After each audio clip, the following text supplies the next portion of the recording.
ফোড়া ফাটাতে কাদের ভালো লাগে? আমার তো খুব ভালো লাগে।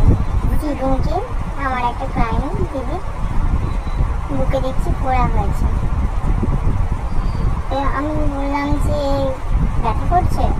বললো না, খুব ভয় লাগছে, যে এটা দেখে পাই ভয় লাগছে, তাই আমি দাও, কিচ্ছু হবে না, দেখো ভয় পেও না।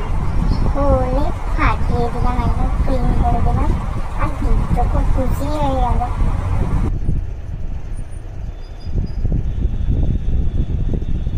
এবার যার যত এরকম জিনিস হবে সব মনিকার কাছে আসবে। লাগছে না তো? না, পেকে গিয়েছিল তো। দেখ বাবা, খুব উপকার করলে আমার। কালকে আমার দোকানে ডিউটি আছে, এরকম অবস্থা যদি আমার কলেজ যেতে, তো এমন জায়গাতে কি দেখা যাচ্ছে তো, যতই তুমি অন্য নাও যাই করো না, জিজ্ঞেস করে কোথায় করা হয়েছে? পার্লার, মনিকাজ নার্সিং হোমে।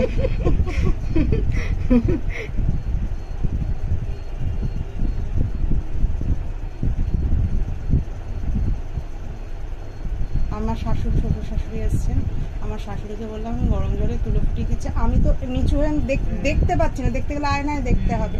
আমি শাশুড়িকে বললাম যে আপনি এইটা একটু করে দিন, আমার এটা একটু করলেই ফেটে যাবে। আমার শাশুড়ি বলে আমার হাত পা কাঁপছে তোমার ওইটা দেখে। আমি বাবা ও করতে পারবো না।